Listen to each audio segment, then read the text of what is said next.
Hello and welcome to my ultimate Tarisland Gear Guide. Whether you're a seasoned adventurer or a newcomer to the game, you're in the right place to learn how to obtain the absolute best gear in Tarisland.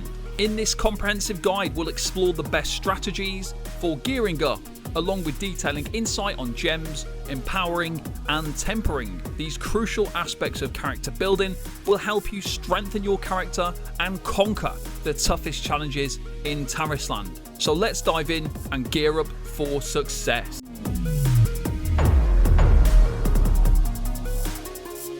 In Tarisland, obtaining the best gear comes with certain restrictions and progressive release of content. As new content becomes available, so does progressively better gear. Currently, there is top tier gear available that you can aim for to optimize your build. To truly maximize your character's potential, you need to focus on acquiring set gear. Each class and specialization has unique sets, and switching specialization will change your set gear accordingly. So you only need one set and it will convert between your two specializations. A set consists of multiple pieces of gear that provide additional benefits with each piece that you equip. Initially, you'll likely be using standard dungeon gear or gear from Arcane Realm, which can boost your gear score up to 100. However, you'll be significantly weaker compared to somebody using set gear. There are 4 crucial components of gear you should aim for. So first of all, you've got the 8-piece set gear. This provides additional stats and bonuses, and these will be included at 3, 5 and 8 pieces. You've also got a 2-piece set, which grants bonus stats for equipping 2 out of 3 potential piece options. We've got unique badges that offer unique stat benefits, such as increased haste effect, and you've also got unique weapons, which also provide unique stat benefits. This one, for example, will give a glancing effect plus 3%. Combining these elements allows you to maximize your character's potential. The easiest way to obtain these set pieces is by participating in elite raids.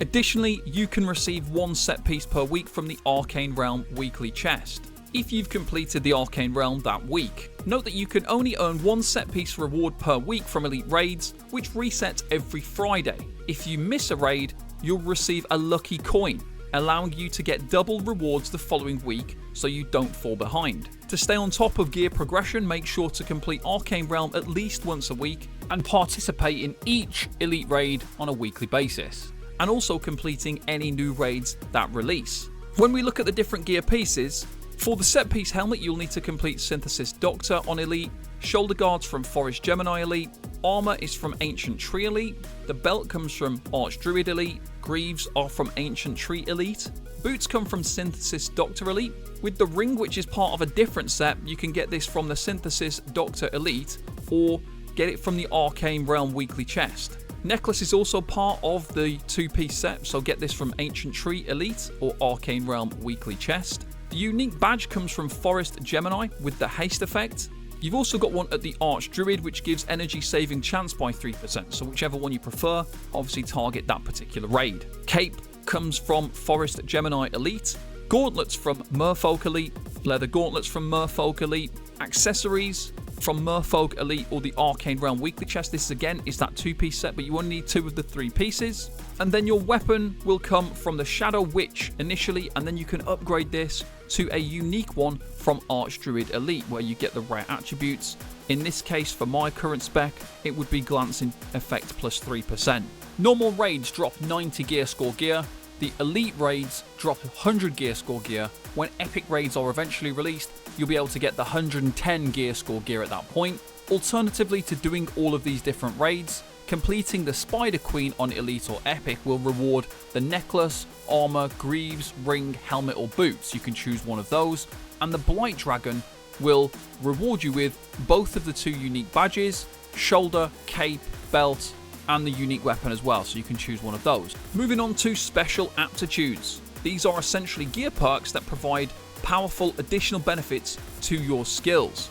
These perks, randomly obtained on gear, can significantly enhance how some of your skills work or add extra functionality, making them very potent. Special aptitude effects can stack, so having multiple pieces of gear with the same effect is beneficial. Additionally, since there are multiple types of special aptitude, you can focus on acquiring different ones for each gear piece. There are 3 sets of special aptitude, so let's call this set 1. So this applies to leather gauntlets, chest, ring, shoulder guards, cape and belt. These pieces all share the same aptitude options, which you will randomly be assigned to a piece of gear if you are lucky. There are 7 possible options, as you can see here, for this particular set of gear. Next we'll call this set 2. So this includes accessories, gauntlets, greaves, necklace, helmet, boots and badge. These also have 7 unique aptitude options, which are different from the ones on the other pieces of gear. And then with weapons, weapons have their own set of 7 potential aptitude options as well that are different from everything else that we've already seen. So in total, there are 21 different special aptitudes. Each one is tied to a specific skill. So if we look here, if we get the Chill Strike weapon, this is going to improve our Chill Strike skill. So physical defense effect is going to be plus 59. 9% chance, which is stackable to increase Echo Recharge by 1%. So our Chill Strike is our single target attack, our spammable skill with a 2.8 second cooldown. So this is going to be proccing on a very frequent basis. Always ensure that the special aptitude you have is beneficial for the skills you are using. If an aptitude is tied to a skill you don't use, it's best to switch it via the tempering system as soon as possible.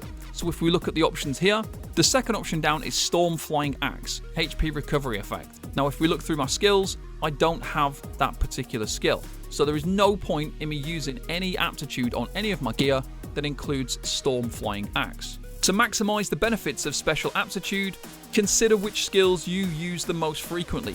Typically your first 3 skills are cast every few seconds, making the aptitudes that enchant these skills the most useful. So when we look through the different options, we want to try and target those that will give us things like Frost Cross. This is a skill we're going to be using on a regular basis, pretty much every 3 to 5 seconds. So making use of things like that, like Frost Cross to recover HP, we can stack this up, we can use it multiple times, and we're going to be using this skill on a very regular basis. There are no aptitudes for your main AoE skill, and the final 2 skills often have long cooldowns. So as you can see here, this is an 84.2 second cooldown, this one is 112 seconds. So you have to decide if it's worth applying special aptitudes to these skills, as they are much less frequent. So if I've got something that's only going to give a small benefit to death fight, is it really worth it when I can have something that's going to improve Frost Strike, which is going to be active every 7 seconds or less, or this Chill Strike skill where I'm casting it every 3 seconds? Obviously those are going to be much more impactful. When you see the term Echo of Destiny, it refers to the Fatuina Echo, which is triggered via your Inscribed Stone system. So as you can see here, each time Echo of Destiny is gained, there is a 30% chance to increase the shield effect for the next Frost Strike by 157%. When we look in our Inscribed system here, we can see at the starting point, there is a 30% chance to inflict 1 stack of Echo Recharge in battle. 15 stacks triggers Fatuina Echo, increasing your specialization level. So this is what we're trying to trigger. We have to get to 15 stacks, and this is what it's referring to. So when we proc this Fatuina Echo, which also is part of the cores, here, here, and here, these are all triggered by being in combat, doing skills. This is what Echo Recharges. It's basically the same thing. So when you activate that Fatuina Echo, it's fairly automatic. You build up those stacks until you hit 15, then it just automatically engages, and that's what it means when it says those additional effects on the special aptitudes. Moving on to gems. These are an essential part of enhancing your gear in Tarisland, providing you with additional stats to strengthen your character. Here's a breakdown on how to slot gems based on the gear pieces. So when we look at it, your accessory, ring, and necklace all contain red gems. So they are red gem slots. You can only slot red gems. And red gems are basically offensive gems. So as you can see here, when we press this, it's plus attack, we've got plus strength, so it's basically attack gems. When we move down to the belt, cape, and gauntlets, these are blue gems. We can only slot blue gems in this slot, and blue gems are defensive gems. So we've got stamina, here we've got a few resilience, so they are defensive gems. On the yellow gems, these are specialization gems, and again, you can only slot these on your weapon. Specialization gems, I've currently got glancing for my tank. You can obtain gems through crafting, defeating world bosses, or purchasing from the market, or opening exploration chests. It's crucial to equip gems in every slot, starting with tier 1. As you progress and defeat world bosses every few days, you can work towards acquiring tier 2 and then tier 3, which are the best available, but also they can be very expensive to buy, as you can see, anywhere between 3,000 and 5,000 gold. Matching the correct gems to your class and specialization is vital for optimal performance.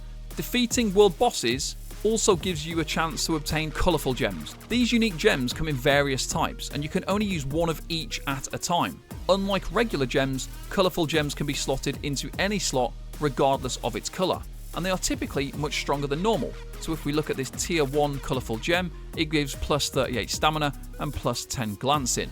There are 6 possible colourful gem options, so you can use one of each.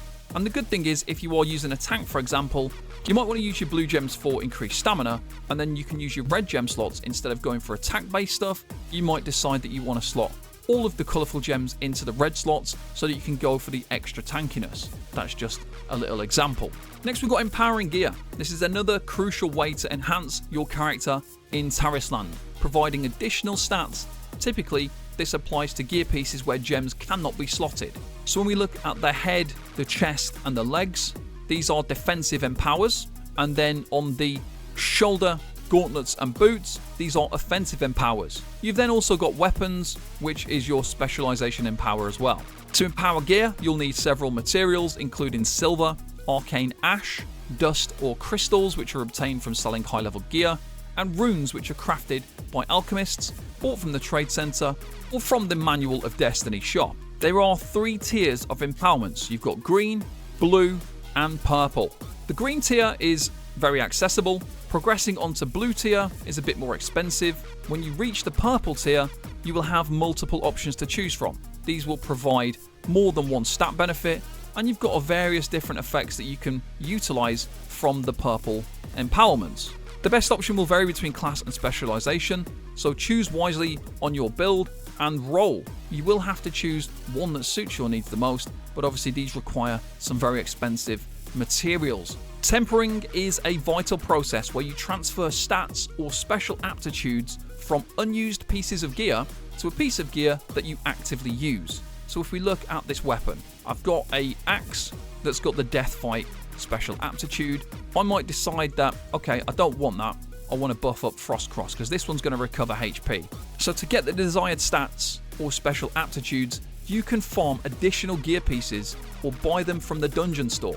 So you'll have lots and lots of rare medals, you'll have ancient medals, and you're most likely not going to be using the majority of this gear if you've done your elite raids and you've got your set pieces of gear, because these are not set gear, this is just regular gear.